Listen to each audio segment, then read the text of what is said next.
Hi everyone, welcome to this YouTube channel Baby GIS. In this video, we will learn how to assign the consecutive number to any field of the shapefile in attribute table. Okay, let me open the attribute table. Okay, let me explain कि यहाँ पर आप देख सकते हैं कि मेरे पास 7,930 total points हैं, जो कि काफ़ी ज़्यादा पॉइंट्स हैं, ऑलमोस्ट 8,000 के करीब। तो समटाइम्स हमारे पास काफ़ी लार्ज नंबर में पॉइंट्स होते हैं। तो जहाँ पर आप देख सकते हैं कि ये मेरी जो शेप फाइल है, ये मैंने मॉडलिंग के पॉइंट ऑफ व्यू से रेडी की थी। ये ट्रेनिंग सैम्पल्स हैं ताकि मैं अपने मॉडल को इन पॉइंट्स की बेस पे ट्रेन कर सकूं। तो समटाइम्स क्या होता है कि जब हम शेप फाइल को कंप्लीट कर लेते हैं, हम इतने नंबर्स में पॉइंट्स ले लेते हैं, तो बाद में हमें जब हम इसका एनालिसिस करते हैं या इसकी क्वालिटीज़ को चेक करते हैं, तो हमें पता चलता है कि कोई पॉइंट्स जो है वो बाउंड्री से बाहर चला गया या कहीं इनअप्रोप्रिएट प्लेस के ऊपर लग गया है, तो उसको हमें डिलीट करना पड़ता है। फॉर एग्जांपल यहाँ पर मैं एक 10 नंबर का पॉइंट डिलीट कर देती हूँ, but I need to start the editing first. Okay, continue. Okay, मैंने 10 नंबर का पॉइंट यहाँ से इसको डिलीट कर दिया। अब यहाँ पर आप देखें कि मेरे पास जो FID है वो यहाँ पर 9 के बाद 10 नंबर का पॉइंट जो है वो मिस हो गया है। ऑल्दो काउंटिंग जो है यहाँ पर देखें कि 30 से 29 हो गई है, काउंटिंग ठीक है, लेकिन जो इसकी FID है, FID के अंदर जो 10 नंबर था वो मिसिंग है। अब हमारे पास जो है वो FID 9 के बाद डायरेक्ट 11 पे चली गई है। इसी तरीके से हम जितने पॉइंट 20 का हम पॉइंट अगर डिलीट कर दें तो 20 जो हमारे पास मिसिंग हो जाएगा। अब यहाँ पर देखें कि 20 हमारे पास यहाँ पर नहीं है, 19 के बाद डायरेक्ट हमारे पास 21 आ रहा है। यहाँ पर चेक करें, और इसी तरह 21। यहाँ से काउंटिंग ठीक होती जाएगी कि ये 27,928 पॉइंट्स हैं। इसी तरीके से यहाँ पर आप जितने भी पॉइंट्स को डिलीट करते जाएंगे जो आपको लग रहा है कि वो बाउंड्री से आउटसाइड चले गए हैं या किसी वजह से वो इनअप्रोप्रिएट प्लेस के ऊपर आपके प्लेस हो गए हैं, तो आप जो है वो यहाँ से इसको डिलीट कर सकते हैं। इसी तरह मैं एक 30 का पॉइंट डिलीट कर देती हूँ, 10, 20, 30, और इसी तरह 110 का कर देती हूँ। इसी तरीके से कुछ और पॉइंट्स मैं रैंडमली यहाँ से इसको डिलीट कर देती हूँ।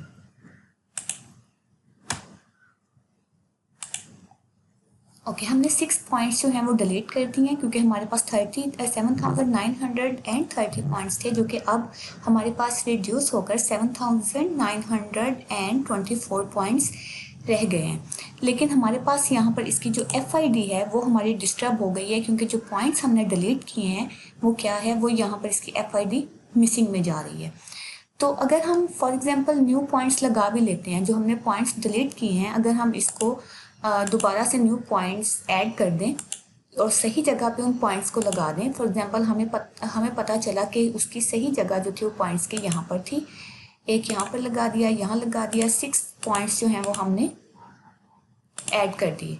अब यहाँ पर देखें कि काउंटिंग ऑल्दो हमारी ठीक हो गई है, 7,930 वो दोबारा से हो गए हैं, लेकिन जो हमने पॉइंट्स डिलीट किए थे उनकी FID स्टिल मिसिंग है, क्योंकि हमने जो न्यू पॉइंट्स लगाए हैं वो न्यू पॉइंट्स हमारे एंड पर जाकर ऐड हुए हैं, और हमारी FID जो है वो हमारे पास क्या है, 30, 31, 32, 33, 34 वो आगे से FID ऑनवर्ड ले रहा है, लेकिन जो हमारे पास 10, 20, 30 की FID थी वो मिसिंग हो गई है। मतलब ये काउंटिंग अब हमारी जो है वो डिस्टर्ब हो चुकी है।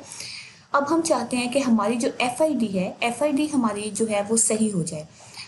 इसके लिए आपको सबसे पहले यहाँ पर ऐड फील्ड करना पड़ेगा, but before it you need to save the edits and stop the editing. अब यहाँ पर देखें, अगर हम इसके पास ऐड फील्ड करते हैं और इसको हम काउंट का नेम दे देते हैं, long integer, yes, okay, count हमारे पास ऑलरेडी था, तो काउंट 1 हमने इसको ऐड किया, इसको हम डिलीट कर देते हैं। ओके, हमारे पास यहाँ पर देखें कि एक काउंट की फील्ड आ गई है, और हम ये चाह रहे हैं कि हम इस फील्ड को प्रॉपर नंबर्स के अंदर असाइन कर दें, लेकिन इसमें अब टू वेज हैं कि अगर तो आपके पास लिमिटेड नंबर ऑफ पॉइंट्स हैं और आप इसको मैन्युअली ऐड कर सकते हैं। Okay, first you need to start editing, continue. Okay, अगर तो आप इसको मैन्युअली कर सकते हैं तो आप 1 2 3 4 5 6 इसी तरीके से आप इसको मैन्युअली ऐड कर सकते हैं। But what if you have unlimited number of point, तो आपको क्या करना पड़ेगा कि you have the very large amount of data set and यहाँ पर आप देखें कि आपके पास 8000 के करीब पॉइंट्स हैं, तो आप इसको मैन्युअली एडिट नहीं कर सकते। मैन्युअली आप करने बैठेंगे तो शायद आपको यहाँ need the unlimited number of hours. So आपको इसके लिए क्या करना पड़ेगा कि आपको इसके लिए पाइथन की तरफ जाना पड़ेगा और आपको वहाँ पर शिफ्ट होना पड़ेगा। फॉर एग्जांपल, अब आपको इसके लिए क्या करना है, आप आरजीआईएस के अंदर ये काम कर सकते हो। ये काम बहुत इजी है, इसमें किसी किस्म की कोई भी कॉम्प्लिकेशन नहीं है। आपको जस्ट इस फील्ड को सिलेक्ट करना है, राइट क्लिक करें और यहाँ पर एक ऑप्शन है फील्ड कैलकुलेटर का। फील्ड कैलकुलेटर में आप जाएंगे तो यहाँ आपके पास एक इस तरह का बॉक्स डिस्प्ले होगा। यहाँ पर आप देख सकते हैं कि आपके पास दो ऑप्शन है पार्सर के, VB script and Python. We want to work in Python environment, so we will click and select the Python. हमने पाइथन को सिलेक्ट कर लिया है। अब आपको यहाँ पर इस बॉक्स को चेक करना है, शो कोड बैक।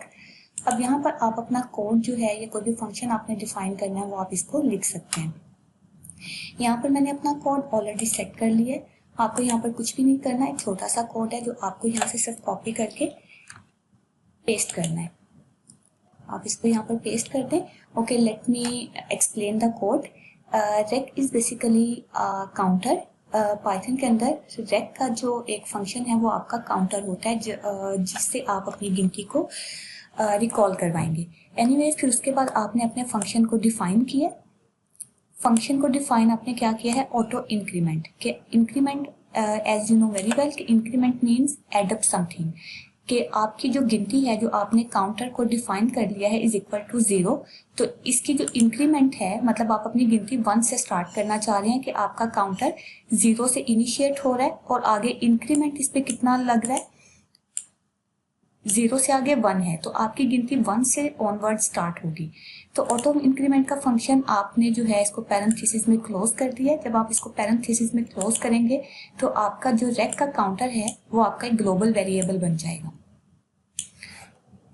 ओके, आपका जो फोर्थ लाइन पे आपकी जो लाइन है रेक प्लस और इज इक्वल टू 1, कि अब जो है आपकी जो रेक का जो काउंटर है वो इज इक्वल टू और प्लस से आगे मतलब 1 के इज इक्वल टू और प्लस के आगे जो है वो आपकी गिनती को स्टार्ट करवाएगा। देन रिटर्न रेक, उसके बाद count is equal to. Auto increment function को आप यहाँ से कॉपी करके पेस्ट कर सकते हैं। आप यहाँ से भी इसको कॉपी करवा सकते हैं। कॉपी करें, देन इसमें पेस्ट कर दें।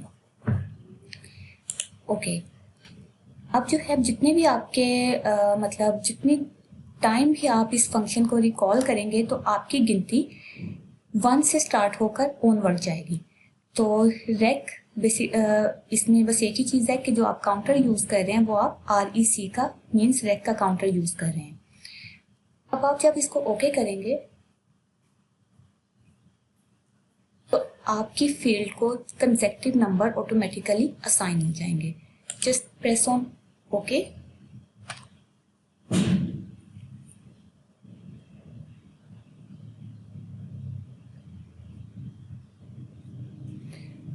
ओके फाइन, अब आप यहाँ पर देख सकते हैं कि आपके काउंट के फील्ड के अंदर 1 टू ऑनवर्ड जितने भी आपके टोटल नंबर्स थे 7930 वो आपके इसको असाइन हो चुके हैं।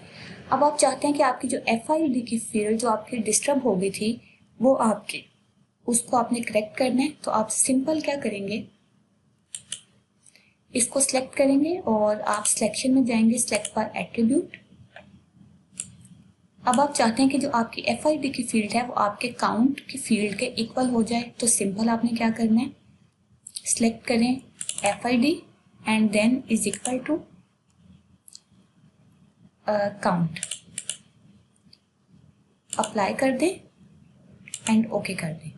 अब आप यहाँ पर देख सकते हैं कि आपकी जो FID की फील्ड है वो भी आपकी 9, 10, 11, 12, 13, 14। अब देखें हमने जो 10 का जो हमने वेरिएबल था वो हमने डिलीट कर दिया था, वो भी इसमें क्या हो चुका है, ओके। FID की फील्ड आपकी हमेशा 0 से स्टार्ट होती है, तो अब आप यहाँ पर देखें कि 0 से 29 तक इस वजह से ये आ रहे हैं, और बाकी जो है वो आपके काउंट की फील्ड जो है वो बिल्कुल एक्यूरेट है, 7930। इसी तरीके से आप अपनी किसी भी फील्ड को कंसेक्टिव नंबर असाइन कर सकते हैं। तो ये आज की वीडियो थी। अगली वीडियो के लिए प्लीज़ स्टे कनेक्टेड।